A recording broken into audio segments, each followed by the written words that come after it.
When a Hollywood legend walks onto a late-night stage, you expect respect. But what happens when the host decides to tear down a legacy for laughs? This is the moment Sylvester Stallone faced more than just questions. He faced a war of words.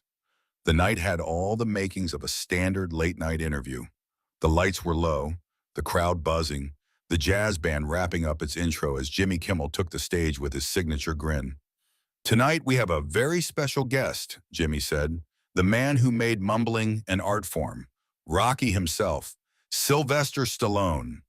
The audience erupted in applause as Stallone appeared, his presence still magnetic despite the years. Dressed in a sharp black blazer over a deep maroon shirt, he waved to the crowd and took his seat beside Jimmy, offering a polite smile. "It's good to be here," Stallone said, voice gravelly as ever. "Good to have you, Sly," Jimmy said, leaning forward. I was told you'd be bringing wisdom, experience, a few unintelligible syllables, and maybe a protein shake." The audience laughed politely. Stallone chuckled, but his eyes narrowed slightly. "Well, I left the protein shake backstage," Stallone replied. "Didn't want to outshine your green juice," Jimmy smirked. "Touché. So let's talk about your new movie, another action flick? Or did you finally decide to make something with plot?" Stallone kept his expression neutral. "It's a story about redemption. A veteran confronting the ghosts of his past. Something that speaks to real-world pain." "Deep," Jimmy said with mock awe. "And here I thought it was just another reason to flex those biceps on screen." The crowd tittered. Stallone didn't laugh. "Sometimes pain needs muscle," he replied evenly. "Not to show off, but to carry the weight." The temperature dropped slightly. Jimmy looked amused. "Wow, that's poetic. Did Rambo teach you that, or was it Rocky?" Stallone leaned back. "Funny, I always thought comedy should punch up, not down." Jimmy raised his eyebrows, surprised by the jab. "Just having fun," he said quickly. "Don't want to get body slammed on live TV." "Don't worry," Stallone said. "I only hit when it's scripted." The tension was building. The studio audience sensed it. So, what started as banter was shifting into something sharper. Jimmy tried to steer things lighter. "Well, let's go back. The first Rocky film. You wrote it in 3 days, right? Did you just run out of crayons, or—" A ripple of discomfort ran through the audience. Stallone paused. "I wrote it with everything I had," he said calmly, "while sleeping in a bus terminal, trying to sell my dog to eat. So yeah, crayons weren't really the priority." The crowd went quiet. Jimmy looked taken aback. Stallone leaned forward. "You know, Jimmy, sometimes you crack jokes. Sometimes you crack dignity. Be careful which you're breaking tonight." The stage was set, the gloves were off, and this interview was only getting started. Everyone expected jokes. What they didn't expect was a fight for respect unfolding live before their eyes. With each remark, Jimmy went lower and Stallone rose higher. Jimmy leaned back, smiling, as if nothing had just happened. "You know, Sly, you should do stand-up. That comeback was almost intelligible." Stallone didn't flinch. "And you should try sincerity sometime. It might shock your audience." The crowd let out an audible "ooh," sensing the tension ratchet up. Jimmy, clearly enjoying himself, pressed further. "Let's be honest. You've made more sequels than Hollywood has original ideas. Ever think of just letting it go?" Stallone crossed his legs slowly. "I keep telling stories people want to hear. Maybe that's the part that bothers you." Jimmy chuckled sarcastically. "Or maybe it's that you keep playing the same guy with a new haircut." Stallone's gaze sharpened. "Better than being a new haircut with the same jokes." The audience roared. Jimmy smiled tightly. Okay, touche. But seriously, isn't there a part of you that worries people only see you as a punchline?" Stallone leaned in. "Only when hosts like you try to write the jokes. Let me remind you, Rocky wasn't just a film. It was hope for a lot of people who had none." The atmosphere shifted again. The applause came, strong and heartfelt. Jimmy tried to reclaim the momentum. "But you're a millionaire now, right? Don't you think it's a bit rich talking about struggle?" Stallone's voice deepened. "Struggle doesn't expire with a paycheck. It leaves scars. And it teaches you to recognize when you're being used for someone else's punchline." Jimmy was silent for a beat. "You think I'm using you?" Stallone didn't blink. "You tell me." The audience held its breath. For the first time, Jimmy looked uncomfortable. Then he forced a laugh. Well, folks, I didn't realize we booked a philosophy major tonight. Stallone smiled. Funny, I thought we booked a host. The studio erupted again. Jimmy clenched his jaw. The game was changing, and he was no longer winning. He scrambled for a new angle. So how do you respond to critics who say your career is just nostalgia now? That without the past, you're not much in the present? Stallone's tone turned colder. Critics talk, legends work, and I don't need to relive the past. I built it. There was a pause. The audience, nearly breathless, burst into thunderous applause. It wasn't just support, it was respect. Jimmy finally leaned forward, trying one last time. Come on, Sly. Can't you take a joke? Stallone's smile faded. Can you take the truth? Silence, the kind that swallows a room whole. And then Jimmy looked at the camera, forcing a grin. We'll be right back after this short break. If Stallone doesn't punch me before then. But everyone watching knew this wasn't just a break. It was a battle line, and it was far from over. When words start cutting deeper than expected, even the strongest can feel the heat.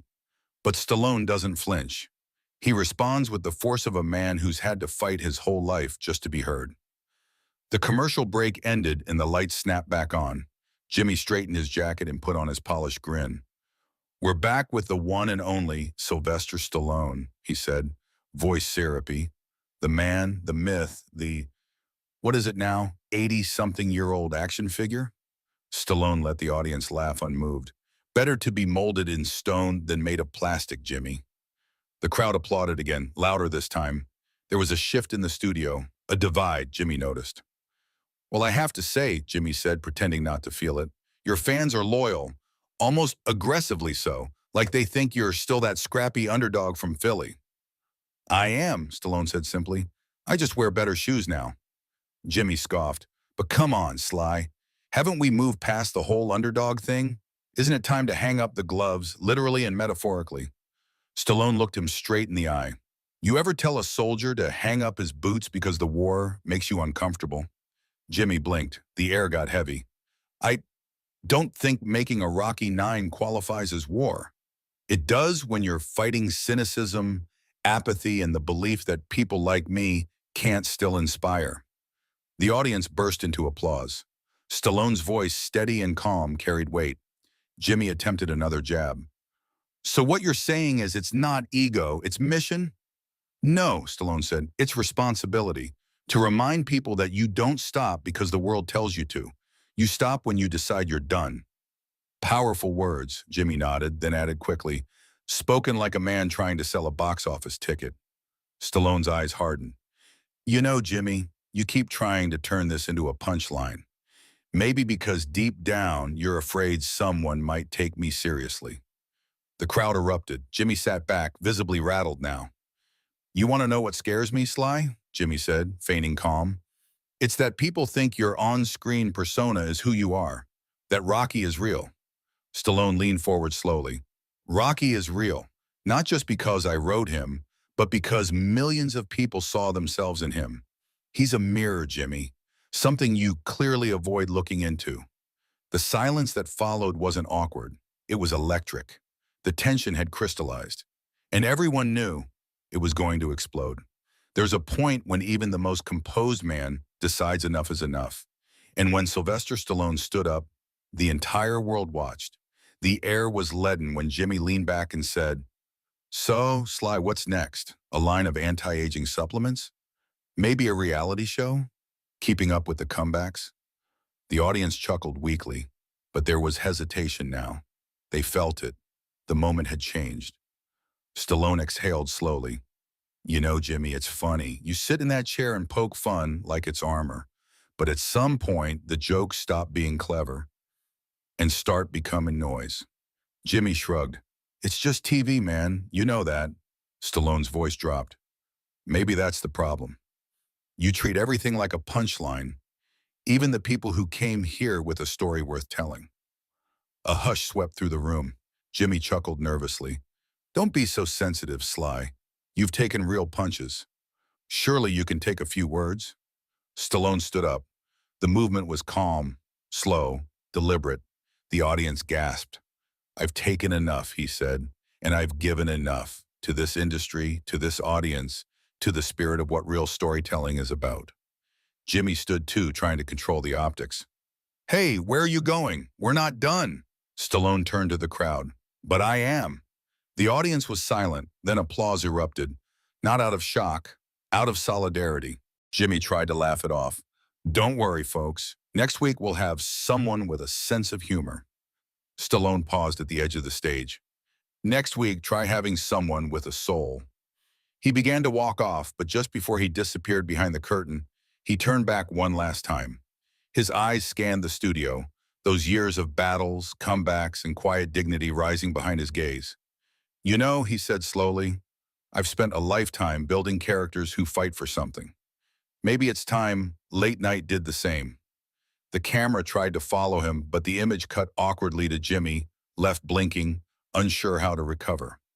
Backstage, a camera crew caught Stallone as he walked past stunned crew members. Several clapped.